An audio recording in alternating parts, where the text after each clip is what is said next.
Welcome to the Rabbi and the Shrink. This is Dr. Margarita Gurri, Dr. Red Shoe, and my favorite rabbi, Yonason Goldson. And the rabbi and I are delighted to have with us Julie Hruska. Welcome. Thank you so much for having me today. I'm really excited to be here and have this conversation. Hi, Julie. Thanks. Oops. Thanks for taking the time. Rabbi, I stepped on you. What were you going to say? I was saying hi, Julie. Hello. Well, hi. I've been researching you a little bit, and Julie comes from the world of being a teacher, and she'll tell you her story. The one thing that she doesn't ever tell anyone is she has a master's in curriculum and instruction. You can tell that when you go to her website, and it talks very clearly about who she is and what she does, but it doesn't talk about her credentials. And it's leadershipperformance.com. Did I get it right? Powerfulleaders.com. Sorry, powerful leader. Say it again. Powerfulleaders.com. Powerfulleaders.com. Sorry about that. I wrote it down wrong. That's all right. And if you look there, you can see that she's created from our desire to choose the life that we want to live, we want to love. She's gone from 0 on LinkedIn to 70,000 followers. And we're eager to hear what she has to say, because she has the formula to help us all understand where we are and how to get to this place where we love the way we're living. So how did it get started, Julie? What's the origin story? You were minding your business as a teacher, and then what? Yeah, so, God has an interesting way of taking us on our journey in life. And so it goes back a little further. I was raised in a very conservative family where it was expected of me to grow up, get married, have children, period. That was the trajectory of my life. And so I did that. One of the reasons I chose to become an educator is because it was a good teacher job or parent job. So if I did work while I had children, then I could have their schedule. So that was an interesting adventure of mine. So I did just that. I got engaged when I was 19, married at 20 while I was still in college. Wow. And then I started having kids at 24, stopped teaching, stayed at home with my kids to raise them.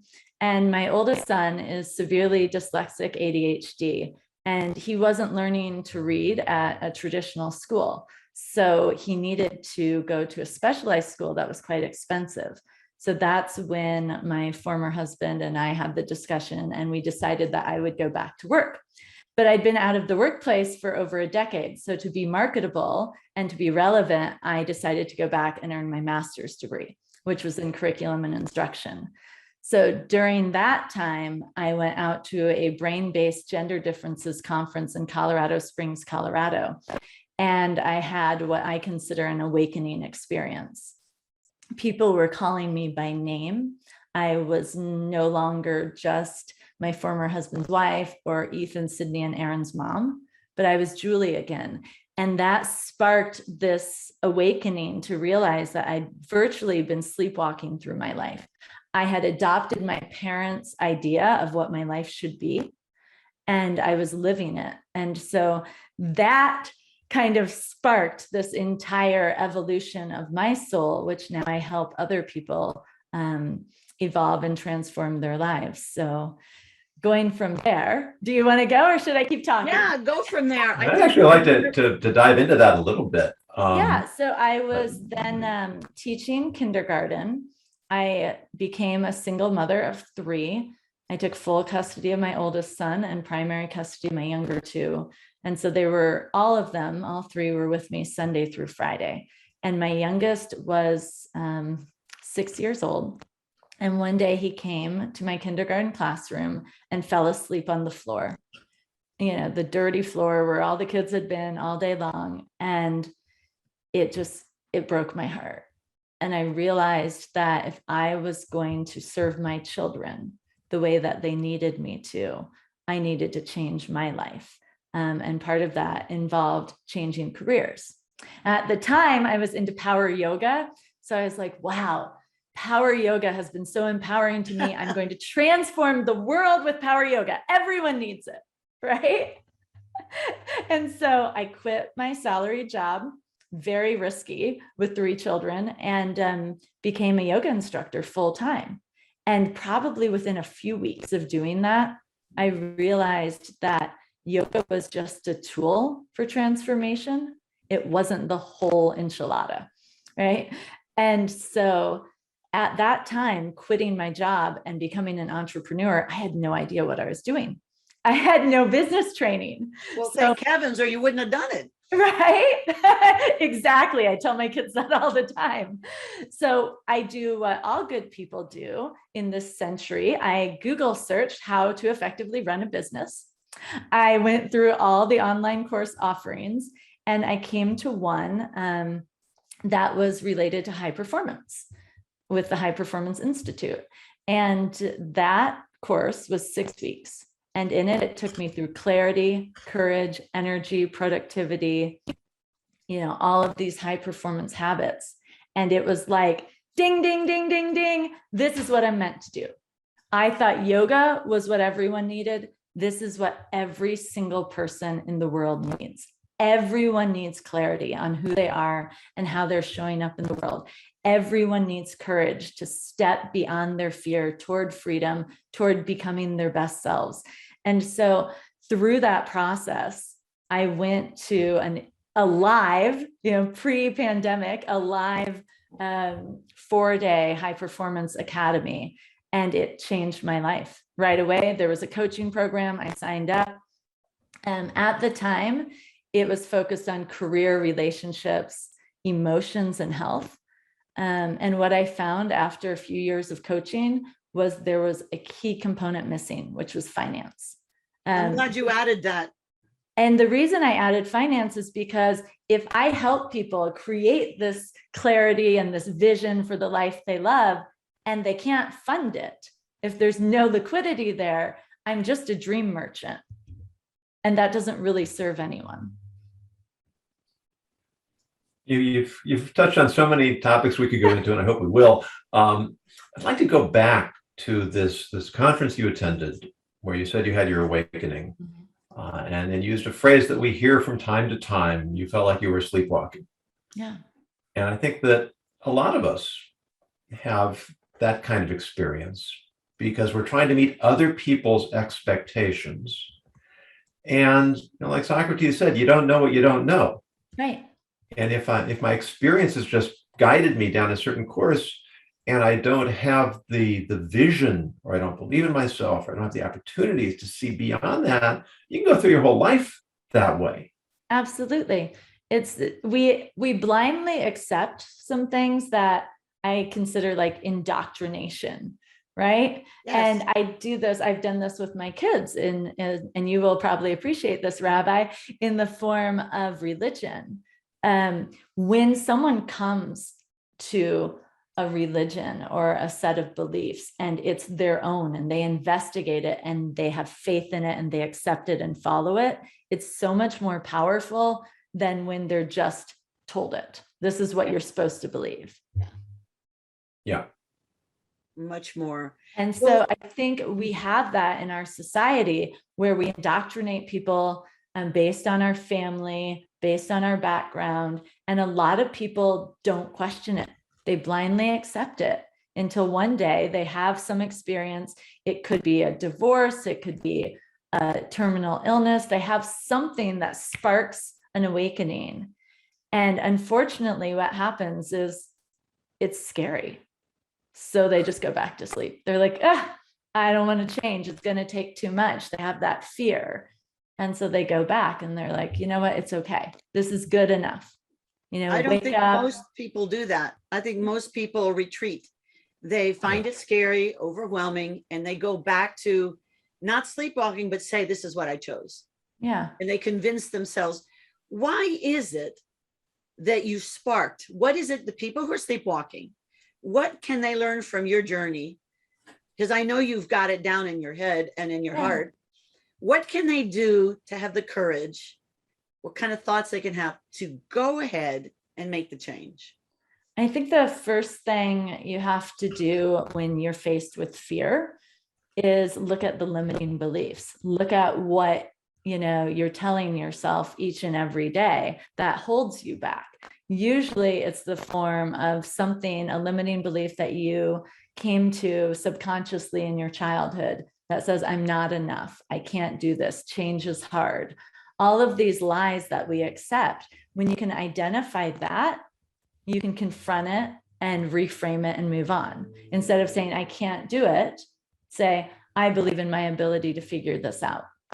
Instead of saying, I'm not enough, dive into, I'm capable, I'm confident.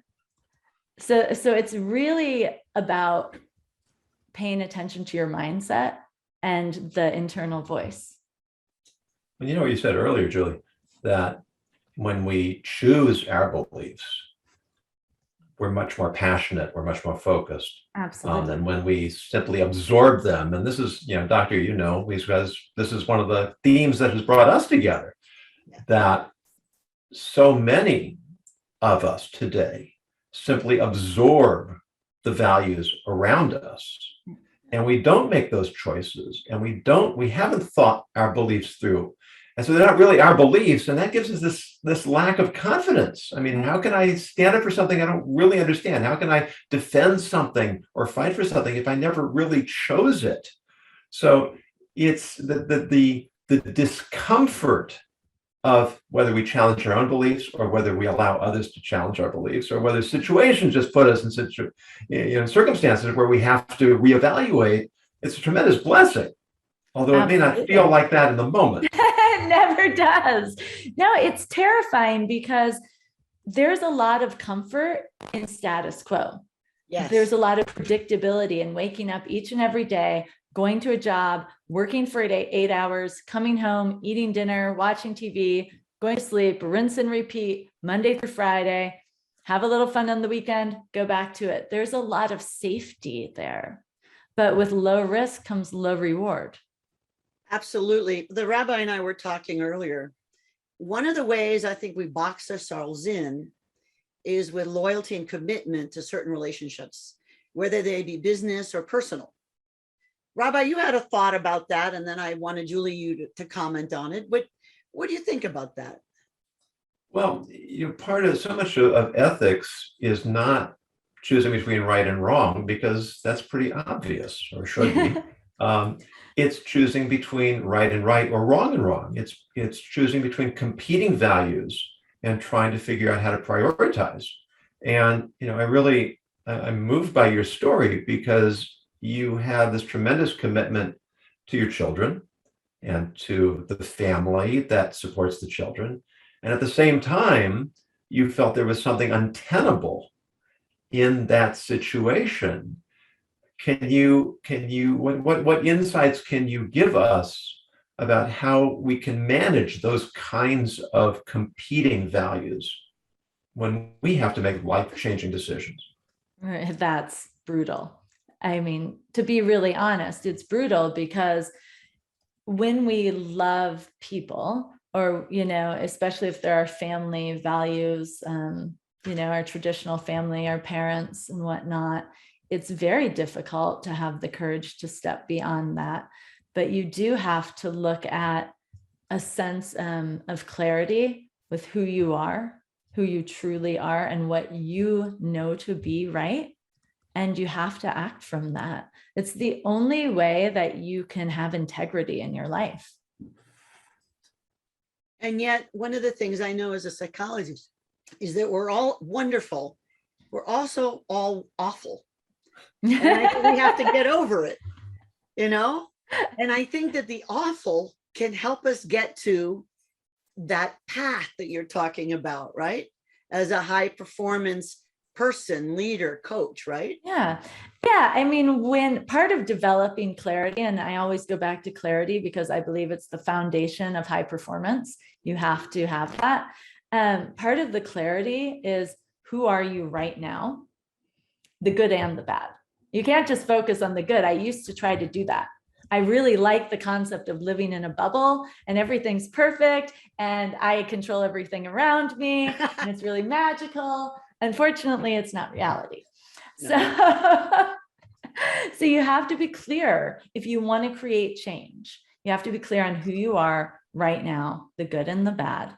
And then you have to have the vision for where you want to go. And from that, you'll see the gap. So what I do with my clients is we examine the area of career, relationships, health, and finance. And we look at where they're performing at their optimal levels and where they're not, where there's room for growth. And those are the areas that we dive into, because everyone is very unique. So it's hard to say, you know, this applies to all people because everyone's journey is so different, but there are those guiding principles. I think that's absolutely brilliant. I saw that in your certified high performance coaching on your website that you have these 12 areas. I'll read them really fast. Then tell us about them. I was fascinated by your curriculum development. It was masterful. Okay, bad pun.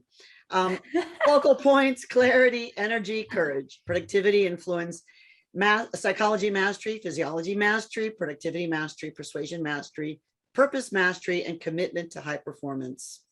All right, tell us about those. I was intrigued. Yeah, so that is the base curriculum of certified high performance coaching that the High Performance Institute created. So I can't claim that I created that. I bring my own special sauce to it, definitely. And the way I describe it is very unique based on what I do. But I trained with the High Performance Institute, and there's a set of habits, 6 habits that over more than a decade of research revealed the top 1%, the highest performers in the world all have. And it's seeking clarity, generating energy, raising necessity, increasing productivity, developing influence, and demonstrating courage. And so from that, those sessions were created. That's brilliant. I thought you were the Institute.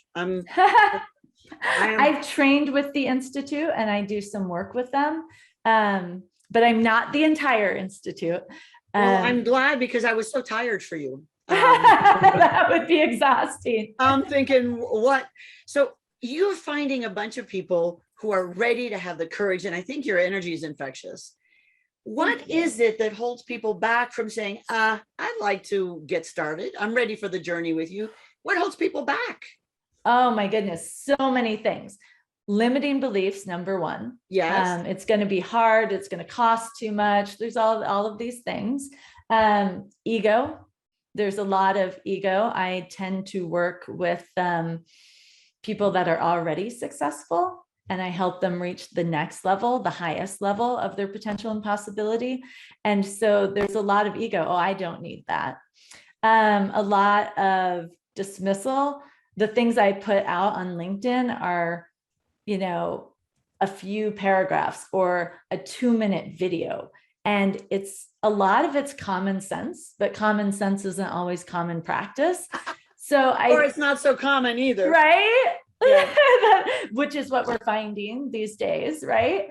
Yeah. So I see that as people are like, well, duh, I can do that on my own. I have a client right now. He's like, I thought I could watch your videos and all of the free content you put out and transform my life. He's like, but our sessions are so deep and so transformative. There's no way you can do it on your own. And of course, this is the real, the key to it all is that the concepts are usually not that difficult. And you can get concepts in a book or an article or a video or a podcast. Right. But when it actually comes to, okay, now how do I take the concept and apply it to me, my situation, my personality? And the real value of a coach, or you'll tell me if this is right, that one, a coach has a certain objectivity. Mm-hmm. Coach can see me more clearly and objective than I can see myself. And second is a coach can hold me accountable. Yes. Whereas I'll make excuses for myself, and the coach will actually say, here is what you need to do, what you have done, what you haven't done. Right. And without that structure being imposed upon us, it's far more challenging for us to put those principles into practice. Absolutely. And the definition of high performance is a goal-focused individual who succeeds beyond the standard norms over the long term. So it's about sustained growth. You hear a lot of people that are like, oh, I was really successful at this point in my career. And that goes to peak performance. But if you look at peak performance, you go up, you peak, and you crash. And that's not really what we want in life, right? We want to have this upward ascension and then stay there. We want to stay up. We want to keep going and keep growing and continue to become a better version of ourselves. So it is so important. I'm not here to say every single person in the world should work with me, because everyone has to find their individual coach or mentor. But it is so important to have someone that will call you out when you're not performing at the best within you, when you're not aligned and congruent, and having integrity in your character. Well, the one thing I've noticed in your readings and your videos, the interviews, you also bring, you said your special sauce. One of the things I see is you bring a certain kindness. You're very direct, but kind. And I think one of the values of a good coach is someone who can be practical, realistic, and kind. And we were talking with you earlier, the Rabbi and I, and we noticed your point of view of abundance and sharing and kindness. Why don't you speak to that? Why are you so kind, and why are you willing to share all your stuff with everyone? What's that about? Number one, I believe that I was put on this earth to awaken, empower, and inspire people to be the best versions of themselves. And I know my bandwidth is not such that I can work with every single person in the world. Like, that would be ridiculous, right? So what I do with LinkedIn is I put out content that will help people become better versions of themselves, whether or not they ever work with me. So that's one thing. With coaches, and we were talking about this, that coaches, you mentioned my website, which is powerfulleaders.com. Coaches have come to me and said, wow, your copy is really great. Can I use this description on my website? Can I use this description in my marketing? And I'm like, sure, I wrote it. It's, I took what was created, like in the descriptions you were talking about from High Performance Institute, I added my special sauce. But there's an abundance out there. Yes. There are so many coaches. I would caution people to find qualified, trained coaches, because it's a little bit dangerous how people can just declare themselves something these days, especially on social media. But I would say find a qualified coach. But there's an abundance out there. And I feel like I have all of this awareness. I've studied, I've done all these trainings, and I want to serve the greater good. And so I'm happy to share. That's clear. And I caution everyone that just because someone's certified doesn't mean they're a kind and thoughtful mentor and coach. Oh, And, yes. I think that some people instill bad feelings and fear in people because it makes them loyal to them. When we're afraid and feel unworthy, we cling to the person that we think is the solution. I don't see you doing that. And I'm very pleased to say, I think that anyone who works with you, I have faith they will grow and learn if they're honest and courageous. Yeah, thank you very much. And you touched on a topic that I actually experienced recently with my own form of a coach that I was working with. And it goes to the ethics of coaching. A lot of people, unfortunately, in the coaching industry will create a problem, make you think that you have problems, and then miraculously they're the only person that can solve your problem. So they will come in and exploit your vulnerabilities and your weaknesses and then sell themselves or their product as your only solution. And it's dangerous, it's reckless, and it's mean.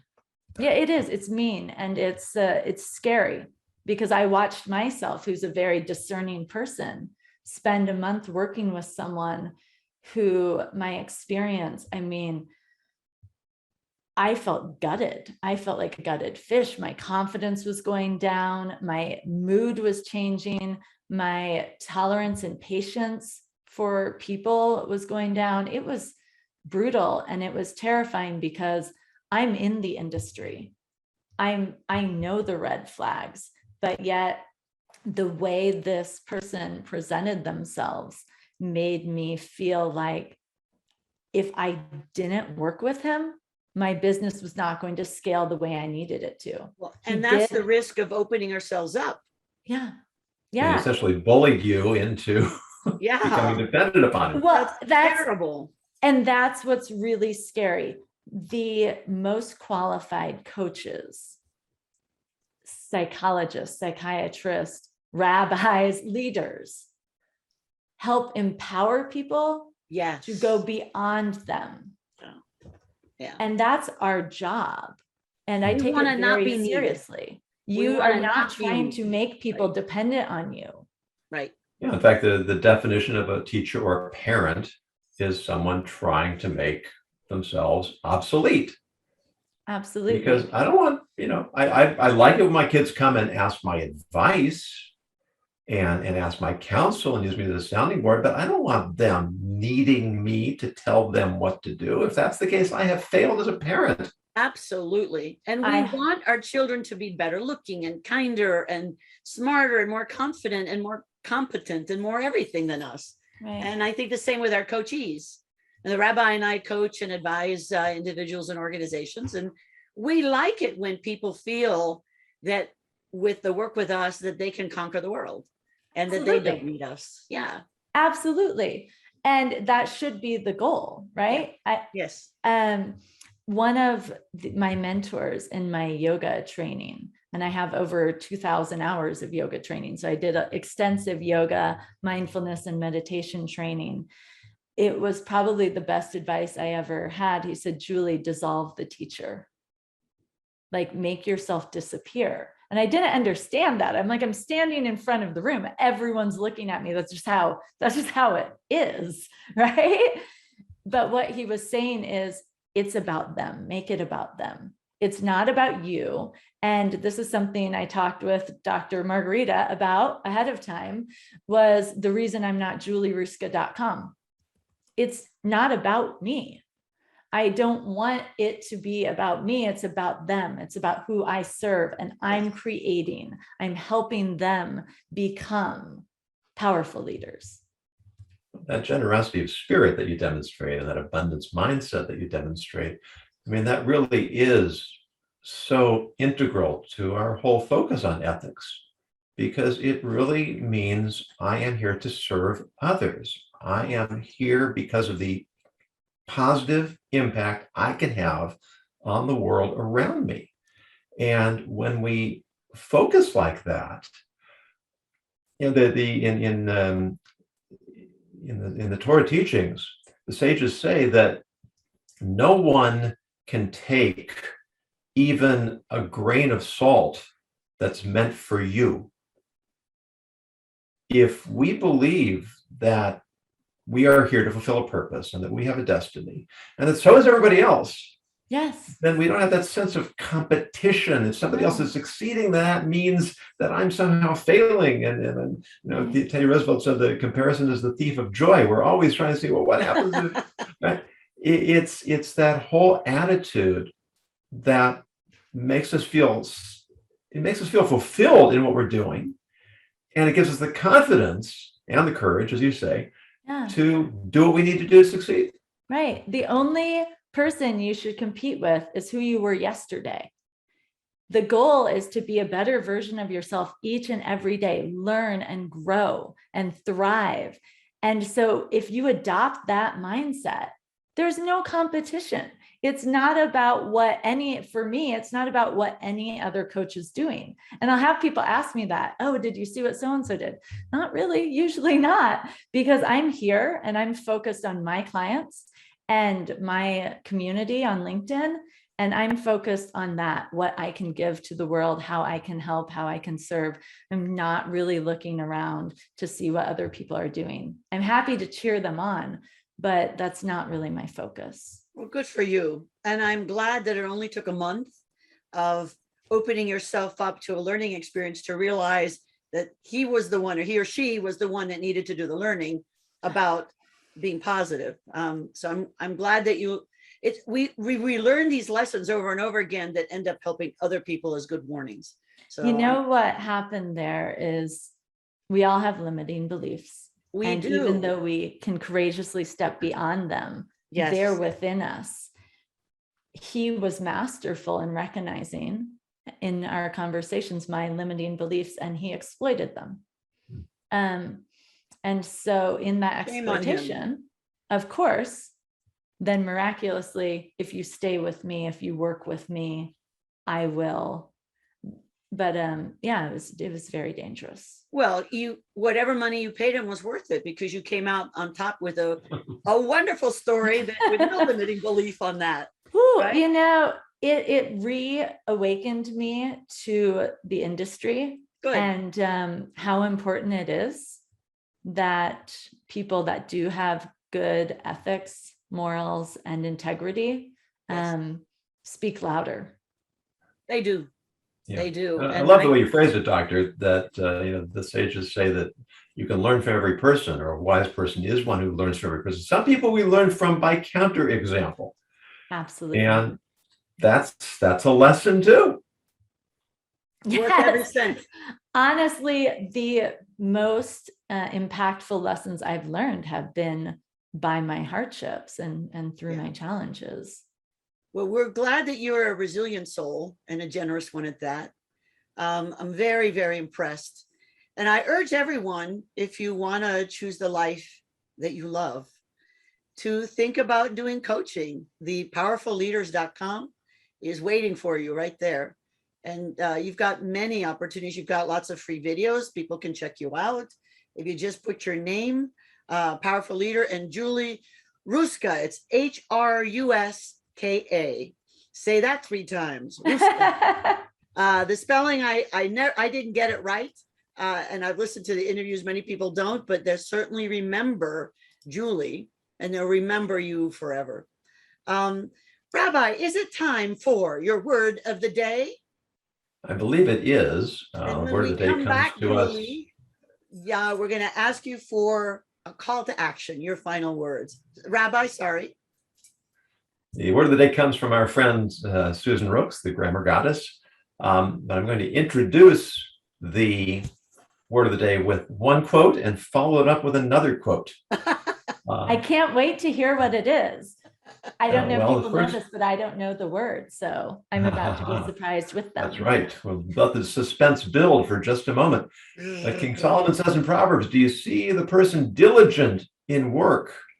He shall stand before kings and does not need to present himself before those who stand in shadow." And the word of the day is penumbral.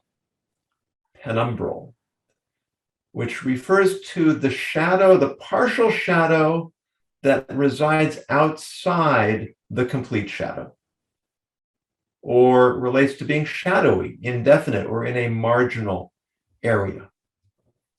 And I think that it's a word that very much fits in with our conversation today, because it's easy for us to stay in the shadows, or to just sort of creep out to the periphery of the shadows where we're not fully exposed.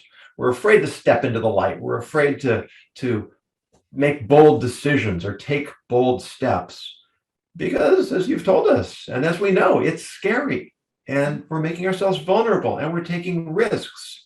And yet, if we just stay in those shadows, then we're not living our full lives. We're not developing our potential. And I think this is so fundamental to the whole concept of ethics. I have an ethical responsibility to be the best person I can be.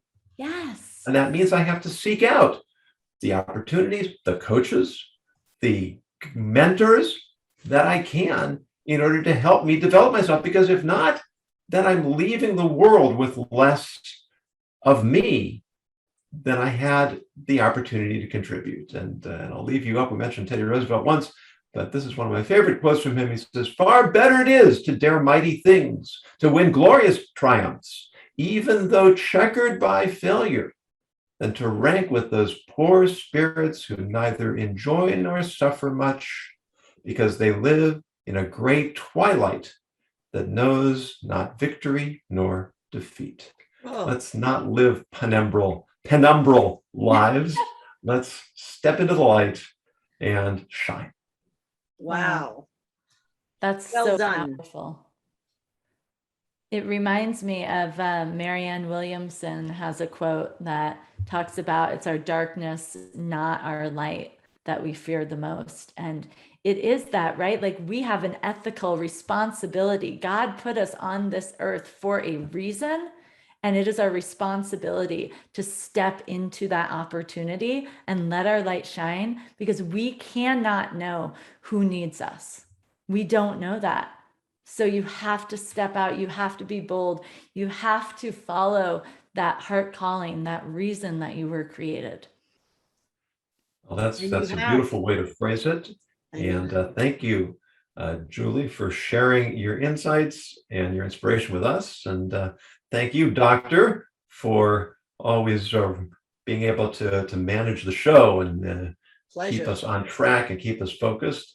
And do you have a last word for us?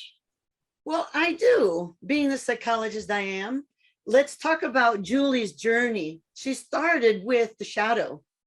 And Dr. Carl Jung talks about shadow. And what is the shadow but that part of her personality that we don't want to see or admit is there? And yet, it's in some ways the biggest gift we have. So when I was getting my confirmation, I'm Catholic, and Father Juan Sosa was the guy in charge. I knew him before he was a priest. Good guy. And he would say that God gives us our talents so that we could do his work. But it's in those weaknesses, those challenges that he gives us, that we find the true path. Because a lot of people have a lot of gifts, but sometimes it's those weaknesses, like whether it's a self-limiting belief, or luckily your child had a learning difference, right? Thank heavens you're a good mother, great mother, with the ability and desire to do anything you needed for your child. And those yucky things that you felt about yourself didn't limit you, because you were there to be there for your child. And I think that if everyone has the courage, I want everyone to raise their hand and pat themselves on the back, and say, if Julie's there believing in me, who am I to disagree? So those are my thoughts. Julie Hruska and the good Rabbi and myself, we want to thank everyone and wish you well on your journey to creating the life that you deserve and the life that you love by being powerfulleaders.com. Thank you, Julie. Again, you were wonderful. It's a delight. Thank you, Doctor. Thank you, Rabbi. It has been my honor to be with you today. And thank you, everyone, for tuning in and listening. I really appreciate it.